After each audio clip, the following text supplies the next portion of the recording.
10번 문제를 풀 때 이제 원 자체는 이미 고정이 되어 있잖아요. 그리고 이제 저 통행로를 만들려고 하는데 이 통행로의 가지수를 생각해라 라는 거죠. 예.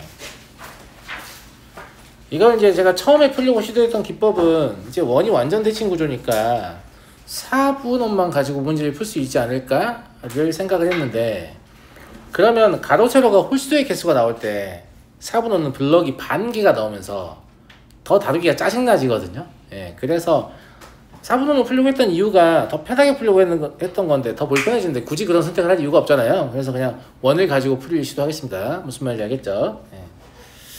그래서 원을 가지고 풀릴 시도를 할 거고, 사실은 원방을 2학기를 뺐으면 이 문제는 여기 안 넣어야 되지 않나 싶은데, 물론 풀 수는 있습니다만 물론 원방스럽잖아요. 예.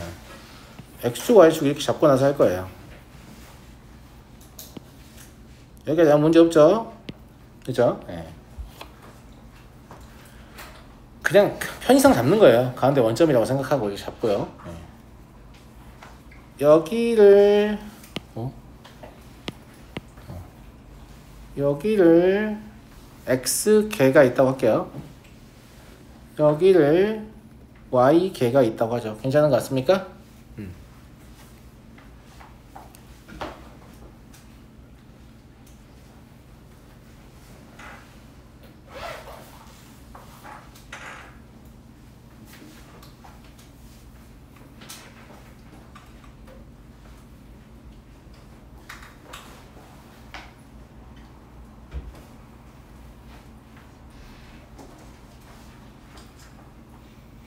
지금 힌트를 주려고 이 위쪽 봐봐요. 여기 떨어져 있지, 그지? 여기 붙어 있잖아. 그러니까 저 그림을 제시할 때 문제를 푸는 힌트를 주려고 저 위에 붙여 놓은 거거든.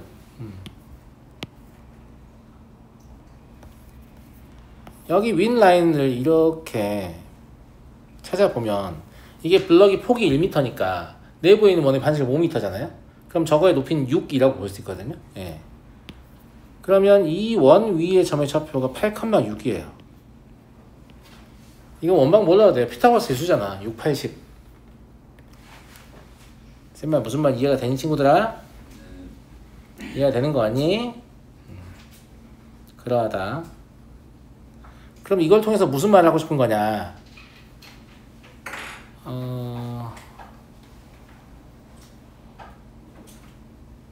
이 Y를 바깥쪽으로 밀었을 때, 그러니까 이거 이제 통행로는 원 내부에만 놓으면 되는 거니까, 원 내부에 존재하는 직사각형이 되는 거니까 Y를 제일 바깥쪽으로 밀었을 때, 그러니까 요 라인을 가장 바깥쪽으로 밀었을 때 여기 이렇게 블럭이 걸릴 거 아니야. 이런 식으로. 그죠? 이 원 바깥으로 나가면 안 되니까. 예. 그러면 이 X의 블럭의 개수가 제일 커봐야 몇 개다? 16개다. 이런 말 하고 싶은 거지. 왜냐면 여기부터 위칸으로 올라가면 X는 점점 줄어들어요. 딱 붙어있을 때 이때가 최대 개수거든요. 그러니까 X가 여기 지금 8 있으니까 양쪽으로 하면 16개잖아요. 그러니까 X가 16보다 작거나 같다. 이 말 하고 싶은 거지. 여기까지 괜찮습니까? 감사합니다. 여기까지 괜찮죠? 마찬가지로 여기까지만 올라갈 수 있냐? 안 돼요. 그러면 블럭을 이렇게 쌓아야 되잖아요. 이렇게 하면 내부의 원을 침범하게 되잖아. 그러니까 위로 올라가는 것도 한계가 있다. 언제까지냐라고 하면 이거를 이렇게 세웠을 때, 즉 12까지인 거야. 정말 무슨 말 이해하겠지? 사실은 Y를 먼저 잡은 다음에 Y는 뭐 12보다는 크거나 같다 이렇게 한 다음에 X도 마찬가지다 이렇게 설명해도 되죠. 그죠? Y도 마찬가지니까 Y도 12에서 16까지다. 이렇게. 그러니까 저거를 먼저 캐치를 하라고 저 8,6 라인이 잘 보이게끔 위쪽에 있는 블럭을 딱 붙여준 거야. 사실 위로 올려도 되잖아. 무슨 말인지 알겠지? 예, 그런 의도가 좀 있었다. 이렇게 생각이 되고요. 예. 그러면 X 그냥 12부터 풀면 돼요. X가 12라고 하면 12의 제곱 더하기 Y의 제곱. 이게 지금 뭐냐면 직사각형의 이 끝점, 이 점까지 단색을 해줄까요? 네. 이 점까지 거리를 재는 거거든. 이게 큰 원의 반지름이 10보다는 작아야 될 거 아니야. 근데 거리의 제곱인 거니까 얘가 20이구나. 10 맞냐? 전체 아니다. 미안해. 4분은 내가 중간에 풀다가 그래서 여기야. 여기니까 20의 제곱인 400보다 작거나 같아야 돼요. 네, 제가 4분으로 풀다 한번 방향을 바꿨다 했잖아요. 네, 그래서 그래요. 네. 그러면 400보다 작거나 같다 이렇게 나와요. 밑에 가능한 y가 어차피 12부터니까 16까지 되겠죠. 어차피 16까지 된 거는 확인 안 해봐도 돼. 끝에가 어떻게 걸치는지 이미 우리가 확인을 했잖아. 12부터 16까지 되는 거고, x가 13일 때 똑같이 하시면 돼요. 13의 제곱 더하기 y의 제곱은 400보다 작거나 같다. 그럼 y는 12, 13, 14, 15까지만 됩니다. 225하고 169니까 400을 넘지 않죠? 네. x가 14일 때도 동일합니다. y는 12, 13, 14까지만 되겠지? 196 더하기 196, 그죠? 네. x가 15이면 15의 제곱 더하기 y의 제곱이 400보다 작거나 같다니까 y는 12, 13만 될 거고요. x가 16이면 y는 12만 되겠죠. 이거 안 써봐도 알겠죠? 그죠? 네. 그래서 5개, 4개, 3개, 2개, 하나. 총 몇 가지다? 15가지다. 라는 걸 알 수 있고, 이 풀이를 보시면 아 진짜 4분으로 풀 필요가 없구나 라는 걸 알게 됩니다. 쉬워요. 그죠? 네.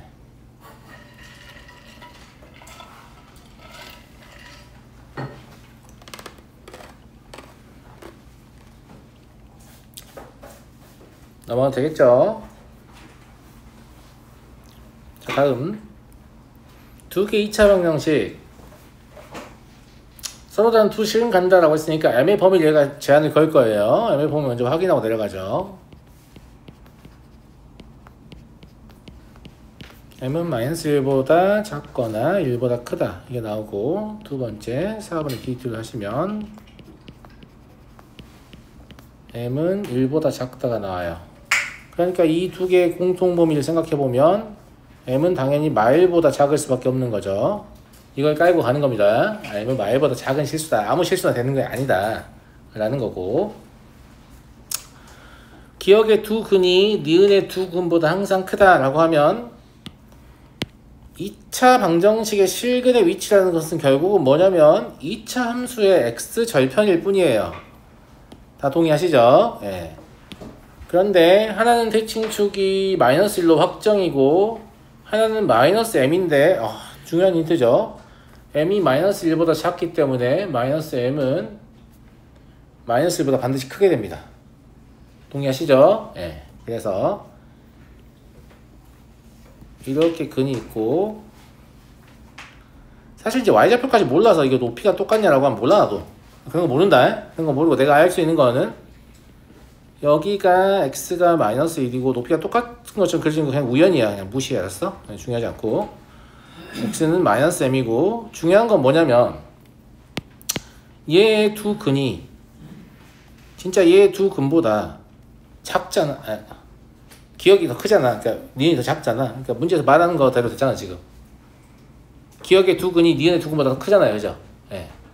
그러니까 중요한 게 뭐냐면 이런 상황이 되려면 이 점이 되게 중요해지는 거야. 왜냐면 이 그래프가 이렇게 내려오게 되면 이제 문제 조건이 깨지는 거거든. 근데 그때는 이 교점의 y좌표가 네거티브 하잖아. 지금 교점의 y좌표가 양이라는 게 중요한 거야. 그지? 그래서 저 교점을 구할 수 있나? 이걸 확인을 해볼 필요가 있죠. 그러면 2mx 더하기 2라고 2x 더하기 m이 같으면 돼. x가 사라질 거니까. 이렇게 안 풀어보면 몰라요. 구해지죠. 이렇게 마음껏 약분해도 되는 이유는 뭐 때문이에요? m이 -1보다 작다고 나와있기 때문에 0이 될 가능성이 없습니다. 이해하시겠죠? 그래서 실제로 여기가 얼마냐면 2분의 1임을 알 수 있어요.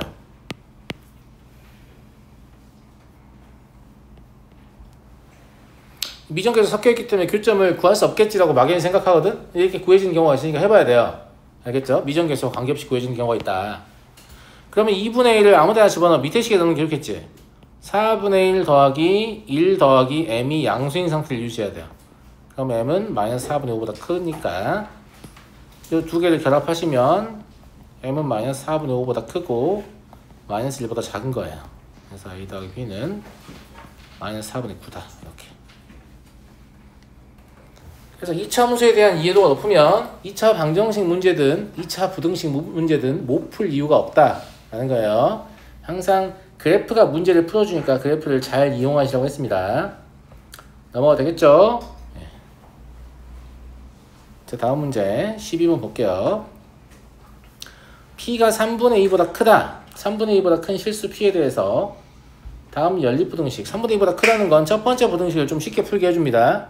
왜냐하면 저게 절편이 0하고 3분의 2 3p-2 그죠? 3p-2인데 P가 3분의 2보다 크면 저게 0보다 크다는 얘기잖아요. 그러니까 첫 번째 부등식이 x가 0보다 작거나 같거나 x가 3p-2보다 크거나 같다 이렇게 풀어준 거죠.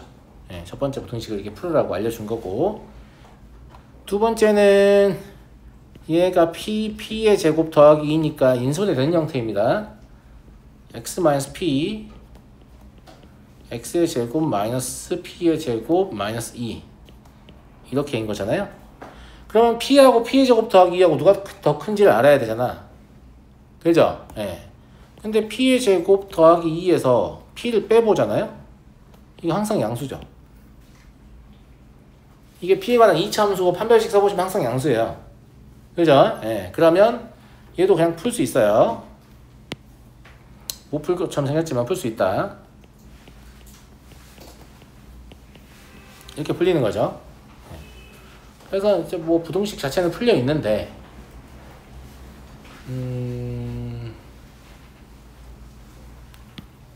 제가 그림을 좀 그려볼게요. 왜냐면 상황이 쪼개질 것 같으니까.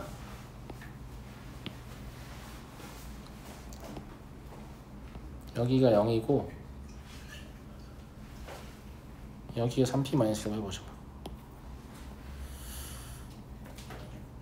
여기가 0이고 여기가 3p-2라고 해볼게요. 그러면 p부터 p제곱 더하기 2까지를 여기다 표시를 해야 될 거 아니야. 맞지? 그러면 3p-2와 p제곱 더하기 2의 아니 3p-2와 p의 대수를 알아야 되죠. 맞잖아요? 네. 만약에 p가 3p-2보다 크다면 이거 뭘 뜻해요? p가 얼마보다 작다? 1보다 작다는 걸 뜻하지. 그러니까 첫 번째 3분의 2 p 1 이렇다고 간주를 하면 p가 3p-2보다 클 거기 때문에 p의 위치는 이런 데 올 거라고. 좀 좁은데 어쩔 수 없어요. 무슨 말인지 알겠죠? 네, 이런 데 올 거고, 이렇게 해가지고 여기 뭐 p의 제곱 더하기 2 이렇게 끝날 거잖아. 근데 적어도 두 개를 포함하고 싶다는 얘기니까 p가 1보다 작죠 지금. 그러면 여기 1이 있을 거고 여기 2가 있을 거고 3은 이제 있어도 되고 없어도 되고 뭐 그런 상황 아니냐? 그런데 p가 3분의 2와 1 사이면 제곱했을 때 9분의 4와 1 사이거든? 그러니까 2를 더해봐야 3을 넘지 못합니다. 그러면 3은 여기 있게 돼요. 그럼 적어도 두 개를 포함하는 거 그냥 만족하는 거죠, 이거 자체가. 그러면 이것 자체가 답이 돼요. p는 3분의 2에서 1 사이다. 이해하시죠? 이거 자체가 답 중에 하나가 되는 겁니다. 그러면 답은 일단 3분의 2부터 1까지 하나 나온 거예요. 자, 이제 두 번째 p가 1을 넘어갔을 때 또 살펴봐야겠죠? p가 1을 넘어갔다라고 하면 얘는 똑같을 거고요. 1을 넘어갔으니까 조금 더 멀리 그려볼까? 이 정도만.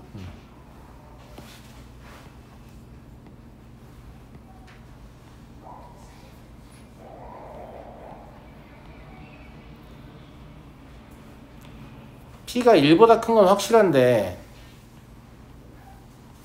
언제까지인지 모르겠으니까 이 정도 이렇게 벌려놔 그냥. 알겠지? 저거 언제까지 만족할지 모르니까. 네. 그러면 p가 1보다 크기 때문에 일단 1은 반드시 여기 있게 됩니다. 이해하시죠? 그죠? 예. 그러면 2, 3이 이제 이 부등식의 영역 안에 있어야 되는데 P부터 P 더하기라고 했죠. P가 1보다 크면 P가 3P-2보다 더 작아야 되죠.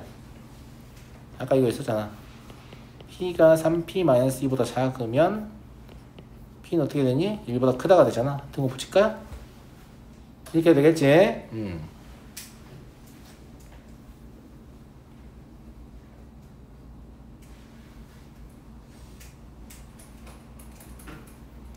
P가 1일 때가 문제다. 왜냐면 P가 1이라고 하면 3P-가 1이 되거든. 그러면 쟤도 1이 되잖아. 그러면 P의 제곱 더하기는 얼마가 되냐면 3이 되나? 3이 되죠. 그럼 안 돼요. 왜냐면 내가 지금부터 표시하려고 하는 얘는 P의 등호가 있어요, 없어요? 없어요. 그러면 1이 해에서 빠지는 거예요. 3도 해에서 빠져요. 그럼 많이 쳐봐야 2밖에 안 들어있죠. 근데 우리 뭘 알고 싶어요? 적어도 2개 포함하고 싶죠. 그러니까 P가 1일 때는 안 된다는 거 그냥 알 수 있어요. P에 1을 넣어보면. 그러면 여기를 1보다 크다로 시작합시다. 그럼 여기도 등호를 다 날려버릴게요. P가 1일 때 안 된다는 거 그냥 재빠르게 확인한 거예요. 무슨 말인지 알겠죠? 안 된다. 그러면 P는 1보다 큰 그런 상태입니다. P는 3P-2보다 작은데, 그러면 이런데 어디에 P가 있겠죠? 그래서 이렇게 가서 P의 제곱 더하기 이렇게 끝나는 거고, 이걸 만족하려면 2도 여기 있어야 되고 3도 여기 있어야 되는 상황이죠. 무조건. 무조건.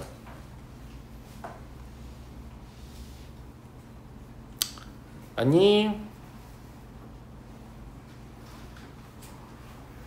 그럼 이런 그림이어야 되니까 여기에서 뭘 할 수 있냐? 3P-2가 2보다 작거나 같아야 되네요. 그죠? 예. 이 말은 P가 3분의 4보다 작거나 같다는 얘기예요. 그러니까 여기 3분의 4보다 작거나 같다를 넣어줘야 말이 되는 거네요. P가 3분의 4보다 크면 이제 2가 해에 들어오지 않기 시작하기 때문에 더 이상 문제를 검토할 필요가 없습니다. 안 됩니다. 어차피 안 돼요. 그럼 추가적인 답은 1부터 3분의 4까지다 라는 걸 할 수 있죠.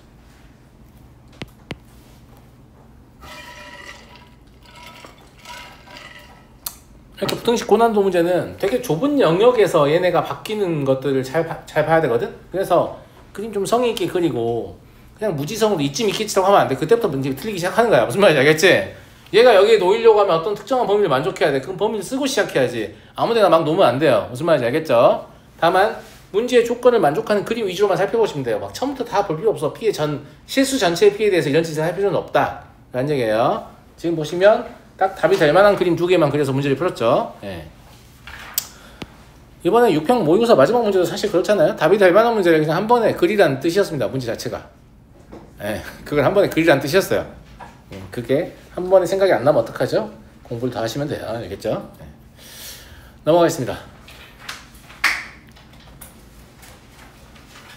애초부터 모의고사 볼 때도 그래요. 이걸 한 번에 맞춰야지라는 마음으로 쳐다보고 계셔야 돼요. 그게 잘 안 되죠. 어렵겠지만. 이러다 시험 끝나면 어떡하지? 이런 생각이 들거든요. 네. 잘 안 돼요. 어렵겠지만 하셔야 돼요. 생각보다 여러분의 머리가 되게 좋아요. 사용을 안 해서 그렇지.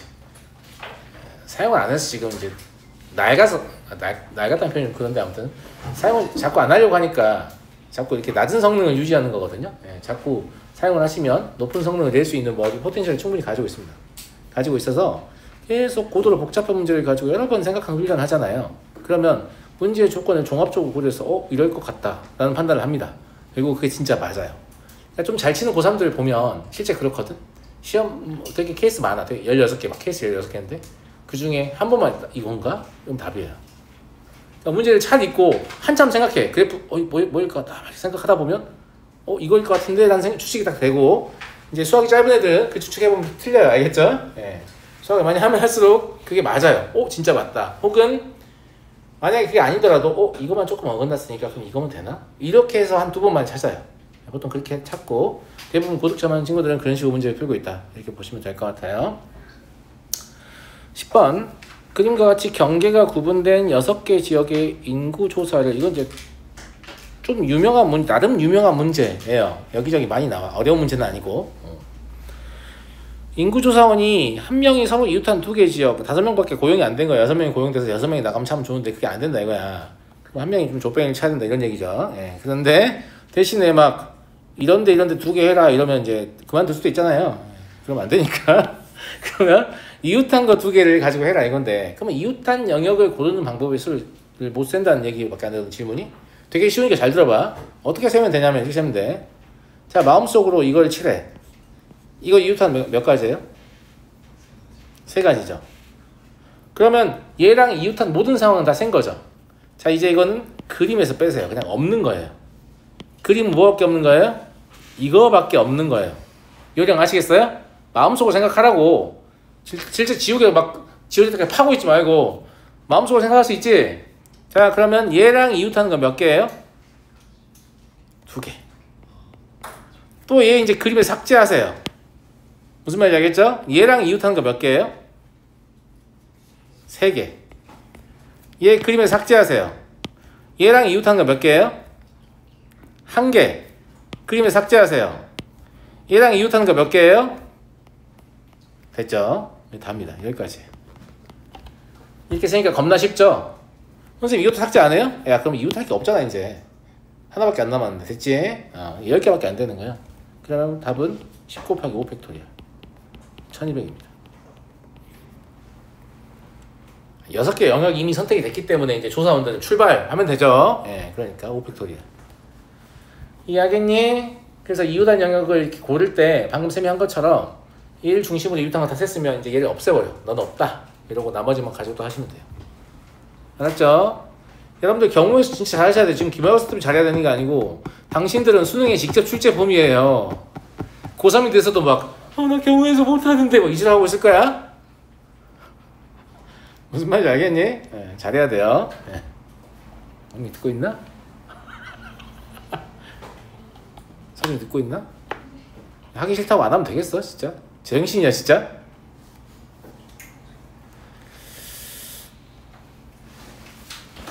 자, 3번 볼게요.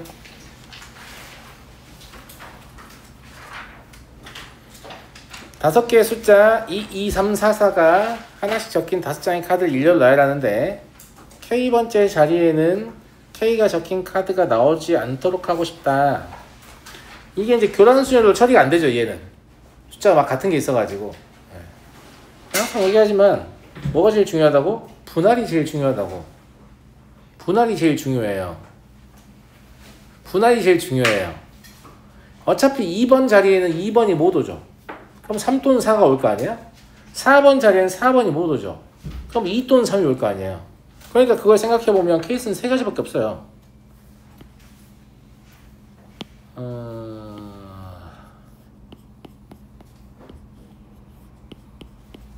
그러면 시험지에도 좀 이렇게 칸 쳐줬으면 좋겠죠.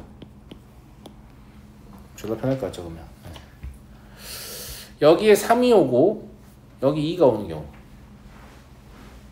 2의 자리를 3이 커버를 한 거예요. 그럼 3을 사용했으니까 4의 자리를 2가 커버를 할 수밖에 없어. 선택지가 없다. 여기에 3을 쓰는 순간 여긴 2야. 뭐 고민을 해 이거를. 이해됐지? 예. 이해됐잖아? 예. 그 다음에 여기에 4가 오고 여기가 2가 오는 경우 그럼 3은 조금 자유롭게 다닐 수 있죠. 예. 그 다음에 여기에 3이 오면 여긴 반드시 4가 와요. 이것밖에 없어요. 이거 말고 다른 케이스 있냐? 없지. 선생님이 경우의 수 쓸 때 뭐가 제일 중요하다고? 경우의 수 쓸 때 뭐가 제일 중요하다고? 분할했잖아요. 문제에서 요구하는 상황을 딱 3개의 상황으로 분할했고 이 3개는 절대 겹치지 않습니다. 그 다음에 이 셋 중에 하나가 아닌 경우는 존재하지 않습니다. 경우의 수에서 그토록 강조하는 빠지는 것도 없고 중복되는 것도 없는 그런 상태인 거죠. 그래서 이 분할을 잘 하시면 돼요. 항상 문제를 볼 때 어떻게 내가 이걸 잘 분할을 할 건가 이걸 훈련을 하세요. 어떻게 답을 낼 건가 필요 없어. 그냥 분할을 마스터하잖아? 그럼 답을 못 내는 문제가 별로 없어. 무슨 말인지 알겠니? 몇 가지야?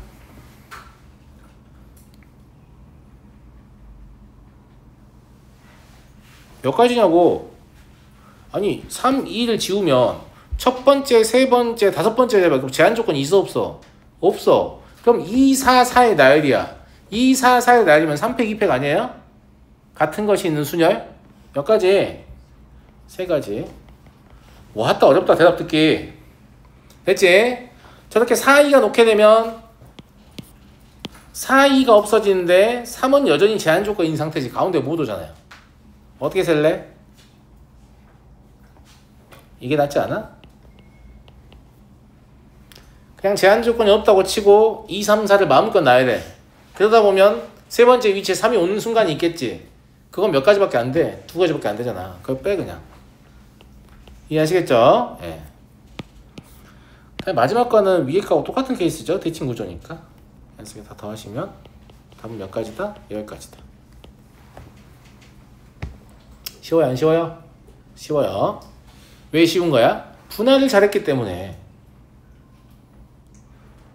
선생님 이거 모르겠어요. 네가 푼 거 뭐야? 하고 분할이 개판이야. 무슨 말인지 알겠죠? 예, 그냥 분할을 잘하면 누구나 쉽게 쓸 수 있어요. 알겠죠? 자, 넘어가겠습니다. 5번. 서로 다른 세 주머니 A, B, C가 있고 각 주머니 안에는 숫자 1부터 7까지 적힌 7개의 공이 들어있어요. 세 주머니 A, B, C에서 꺼낸 공이 적힌 수를 각각 A, B, C라고 할 때 얘가 짝수가 된다. 이건 이제 곱의 합이긴 하지만 아무튼 합이잖아요. 예, 합이 짝수이려면 셋 다 짝수이거나 맞아요? 예, 셋 다 홀수는 안 되는데 이거는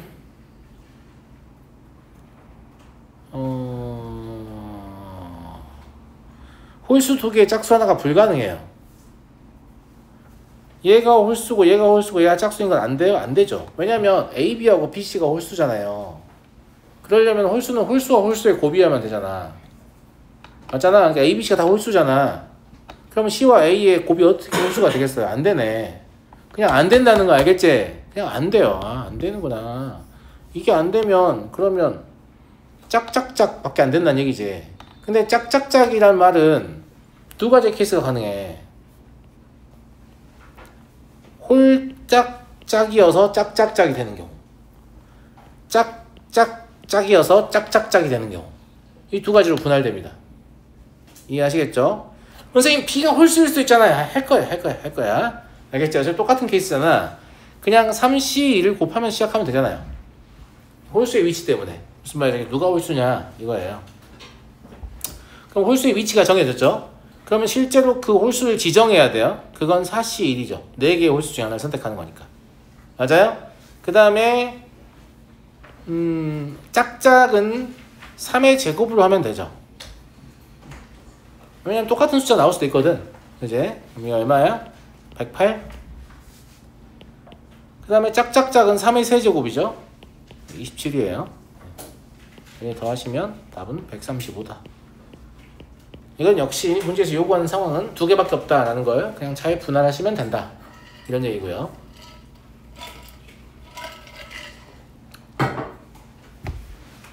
넘어가도 되겠니? 자, 다음 문제. 세 도시 사이의 도로망과 교통비예요. A 도시를 출발하여 C 도시를 갔다가 다시 A 도시로 돌아올 때 교통비가 5,000원 미만이 되고 싶다. 그럼 단순하게 생각을 해보면 ACA 가능하죠?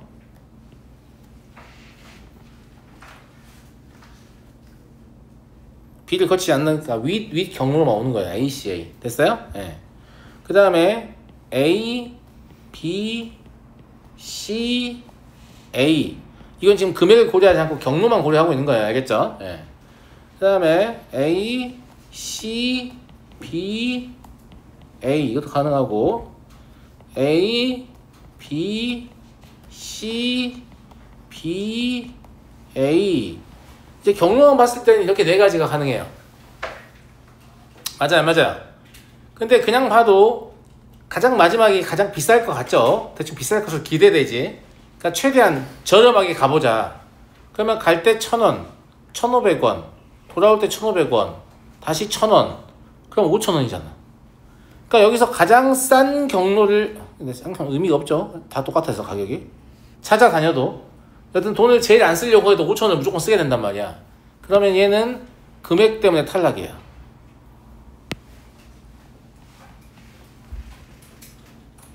무슨 말인지 이해하시죠? 예. 근데 A, C, B, A 이런 거는 2,000원, 1,500원, 3,500원, 1,000원, 4,500원 되잖아. 그러니까 A, B, C 에도 될 거 아니야. 그럼 A, C, A 다 되겠네. A, C, A는 가장 쌀 거니까. 그지? 그래서 이제 전부 다 5,000원 미만. 근데 이것도 비싼 거를 골라서 다니면 안 될 수도 있지 않냐? A에서 C 갈 때 3,000원 갔다가 돌아올 때 2,000원짜리 돌아와 버리면 안 되잖아. 그지? 그러니까 A, C, A일 때 갈 때 3,000원 올 때 3,000원 이런 짓 하면 안 되지. 갈 때 3,000원 올 때 2,000원 이런 짓 해도 안 되죠. 그러니까 얘는 2,000원, 2,000원만 왔다 갔다 해야 되지. 그러니까 얘는 2 곱하기 2예요. 실제로는 2,000원 밖에 선택을 못 한다는 거지. 5,000원 미만을 만족해야 되니까. 이해됐어요? 한 번이라도 3,000원 선택하면 바로 5,000원 이상이 됩니다. 그래서 안 돼요. A에서 B로 갈 때는 똑같이 1,000원이니까 그냥 두 가지 다 선택할 수 있고, B에서 C도 다 1,500원이니까 선택할 수 있죠. 돌아올 때는 2,000원만 선택해야 되죠. 왜냐면 이미 2,500원 쓴 상태예요.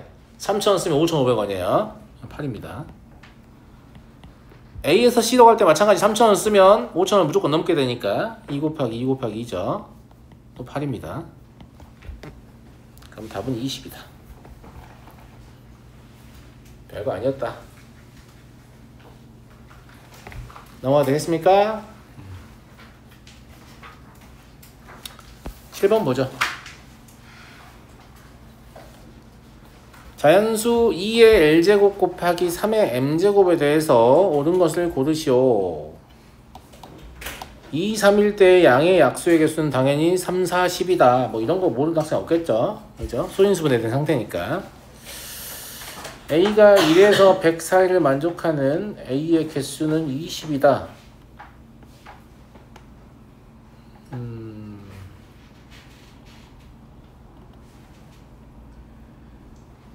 이건 세봐야 되지 않을까요? 안 세보고 어떻게 알아요? 그죠? 네, 세봅시다. 자, 니은은 M이 더 빠르게 커지잖아. 항상 얘기하지만 더 빠르게 커지는 걸 가지고 노가다를 뛰는 게 편하다고. 알겠지? 그래서 M이 0일 때부터 해보죠. 그럼 L은 0, 1, 2 해가지고 얼마까지? 6까지 가능합니다. 그럼 7개인 거예요. 이것도 6개라고 세지마. 평균같이. 그러면 안 돼. 알았지? 그 다음에 두 번째, M이 1이다. 그럼 이미 3이 사용됐으니까 33을 넘어가서는 안 돼요. 33.3이 정확히는. 그러면 0, 1, 2, 5까지네요. 얘는 6개입니다. M이 2라고 하면 9가 썰리죠.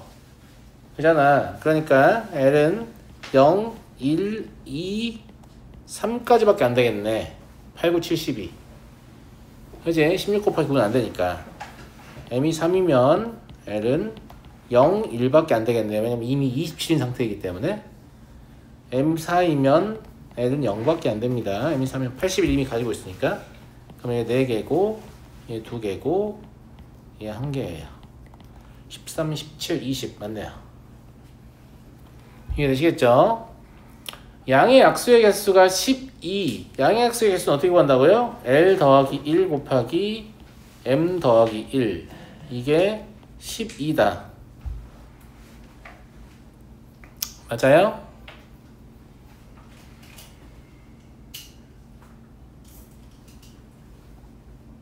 근데 L 더하기 1과 M 더하기 1이 결국 뭐가 되겠어요? 12의 양의 약수가 되는 거 아니에요? 12의 양의 약수 몇 개예요? 12개죠? 아니, 6개, 죄송합니다. 6개죠. 12의 양의 약수니까. 그러니까 얘가 될 수 있는 게 6개란 얘기야. 얘 자동 결정되죠? 어차피 그랬을 때. 교환된 거 갖다 세진 거죠. 예, 참이에요. 뭐 의심스러우면 확인해 보셔도 되죠. 6개밖에 안 되니까. 예.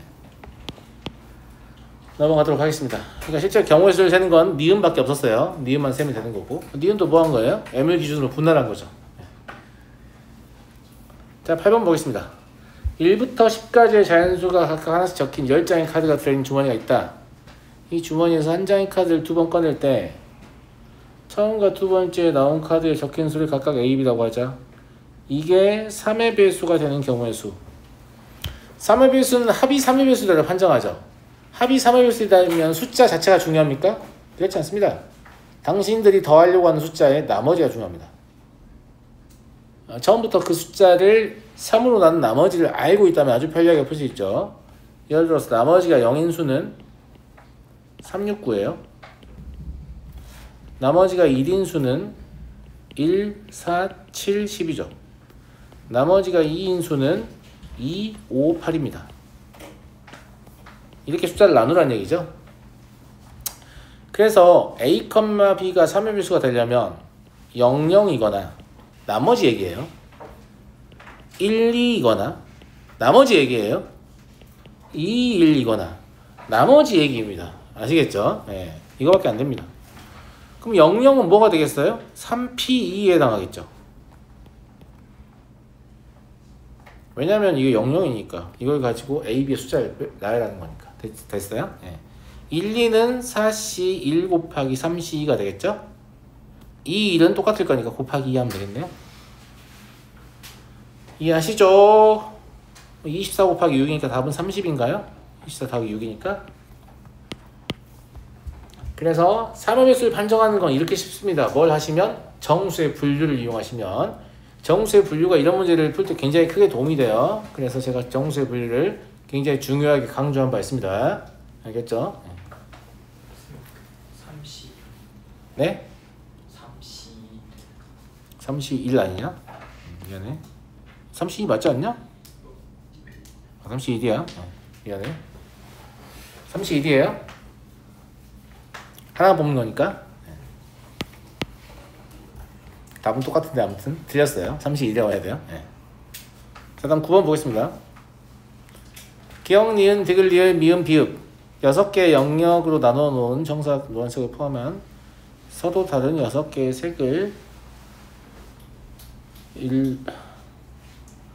전부 또는 일부를 사용하여. 물론 전부 또는 일부니까 이건 이제 이걸 이런 식으로 분할하는 친구도 있거든. 6가지 다 쓰는 거, 5가지 쓰는 거, 4가지 쓰는 거 뭐 나쁘지 않은데 저는 그거는 후순위로 보통 보거든요. 왜냐면 고배 법칙을 이용해서 그냥 색을 적당히 다 쓰게끔 이렇게 셀 수 있는 경우가 있어서 제가 지금도 하려고 하는 풀이가 잘 안 되는 것 같을 때 그때 제가 색의 종류를 기준으로 분할을 하지 처음부터 분할을 하진 않습니다. 예. 보시면 알 거예요. 풀이를 보시면 그런 걸 생각 안 해도 답이 나오는 경우가 많이 있기 때문에. 알겠죠? 자, 제한 조건을 봅시다. 인접한 영역은 다른 색으로 칠한다. 이거 뭐 당연한 얘기고요. 기역과 비읍은 서로 다른 색으로 칠한다. 그래요. 기역과 비읍은 서로 다르다. 디귿 또는 미음에 노란색을 칠한다. 이 3번이 제일 중요하네요. 얘를 가지고 분할하면 되겠어요. 어떻게 해요? 디귿이 노랑인 경우, 미음이 노랑인 경우, 둘 다 노랑인 경우, 이거밖에 없잖아요. 근데 이 경우에는 완벽하게 분할이 되는 건 아니고 둘 다 노랑인 경우가 가능하니까 둘 다 노랑인 경우는 빼면 되지. 됐죠? 예. 그래서 이렇게 하겠다. 첫 번째, 디귿 영역에 노란색을 칠하는 경우. 두 번째, 미음 영역에 노란색을 칠하는 경우. 세 번째, 디귿, 미음 둘 다에 노란색을 칠하는 경우. 이건 지금 분할이 아닙니다. 어쩔 수 없이 겹치게 만든 거예요. 그래서 얘는 뺄 대상이지 더할 대상이 아닌데 정신줄 놓으면 안 돼요. 알겠죠? 예. 자, 그러면 디귿 영역의 노랑이다 라고 했는데 여기에 노랑을 그냥 위치를 시켜요. 그죠? 예. 그 다음에 기역과 비읍은 색이 달라야 한다고 했잖아요. 그러니까 여기다가 그냥 1번 색을 칠하고 2번 색을 칠해버려. 뭔 상관이야. 알겠지? 뭐라고 했어요? 고배 법칙을 이용한 문제의 축소. 대신에 여기다가 5 곱하기 4를 곱하면 되죠. 왜냐면 1번 색은 노랑이 아니어야 되잖아요. 이해됐어요? 그리고 비읍도 노랑이 될 수 없습니다. 왜냐면 디귿이 기역과도 인접하고 비읍과도 인접하기 때문입니다. 그러니까 기역과 비읍은 반드시 노랑이 아닌 색을 칠해야 돼요. 그러면 제가 이 6가지의 색상을 뭐로 보고 있는 거냐면 Y하고 1부터 5까지로 보고 있는 거예요. 이해하시겠죠? 노란색과 1번색부터 5번색까지 이렇게 보고 있는 거예요. 됐죠? 자, 이제 이렇게 칠해지고 나면 니은과 리을은 인접하지 않았기 때문에 괄호를 열어줄 필요가 있죠. 어떻게 할 거냐면 이 안에서 또 분할을 하는 거예요. 니은과 리을이 같은 색인 경우와 니은과 리을이 같은 색이 아닌 경우. 됐어요? 자, 니은은 1번 색도 아니고 노란색도 아니고 2번 색도 아니어야 돼요. 몇 가지가 가능해요? 3가지가 가능합니다. 3이라고 썼어요. 1을 곱할게요. 무슨 뜻이에요? 리을은 니은과 같은 색이란 뜻이죠. 그러면 미음은 1번 색도 아니어야 되고 니은에 칠한 색도 아니어야 되고 2번 색도 아니어야 됩니다. 몇 가지 가능하죠? 3가지 가능합니다. 됐죠? 더하기. 이번에는 니은과 리을이 서로 다른 색이다 라고 합시다. 다시 니은은 3가지가 가능했죠. 그죠? 리을은 1번도 아니고 노랑도 아니고 2번도 아니어야 되고 니은도 아니어야 돼요. 4가지가 안 되는 거죠. 2가지가 됩니다. 미음은 니은도 아니고 리을도 아니고 기역도 아니고 비읍도 아니에요. 4가지가 안 되는 거죠. 그러면 2가지밖에 안 되는 겁니다. 이해하시죠? 그래서 얘는 언제냐면 니은하고 리을이 같을 때를 한 거고요. 얘는 언제냐면 니은하고 리을이 같지 않은 경우를 한 겁니다. 얘를 계산하시면 420이 나오는데 당연히 얘도 420일 겁니다. 뭐가 달라? 구조상 똑같습니다. 이걸 다시 세서 420 나오고 왜 420이지? 이러고 있으면 안 됩니다. 세면 안 돼요. 똑같은 거니까. 자, 니은과 미음에 둘 다 이제 옐로우를 칠하는 경우를 해볼까요? 그럼 여기도 이렇게 하면 될 거 아닙니까? 그죠? 5 곱하기 4는 어차피 동일합니다. 니은과 리을은 여전히 같은 색일 수도 있고 다른 색일 수도 있고 똑같이 분할하죠. 첫 번째, 니은과 리을이 같은 색이라고 하면 니은은 1번 색도 아니고 노란색도 아니고 2번 색도 아니니까 3가지가 가능하죠. 같은 색이면 3 곱하기 1입니다. 니은과 리을이 다른 색이면 3 곱하기 리을은 1번도 아니고 노랑도 아니고 2번도 아니고 니은도 아니어야 돼요. 그죠? 그러면 2가지가 가능한 거죠.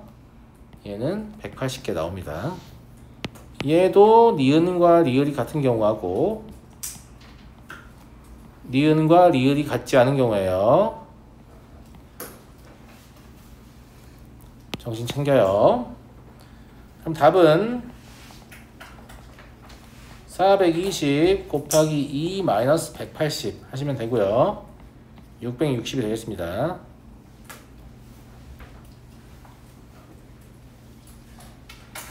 그러니까 경우의 수를 잘 못 푸는 학생들이 못 풀겠다 그래서 해설지를 펼치면 해설지 시작에서 뭐라고 하는지 알아요?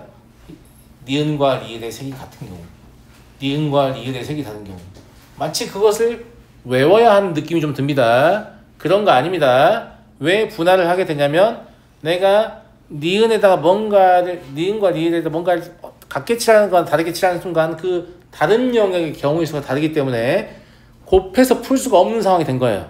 그러니까 더해서 푸는 거예요. 곱해서 계속해서 풀려면 당신이 어떤 선택을 하든 그 이후의 경우의 수가 매번 동일해야 돼요.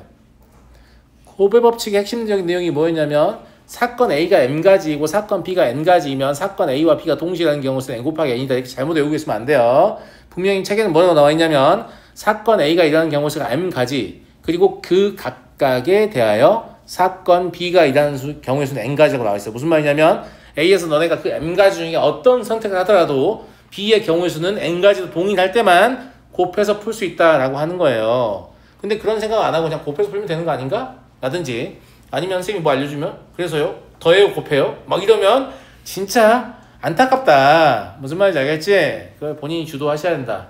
잠깐 쉬었다 할게요.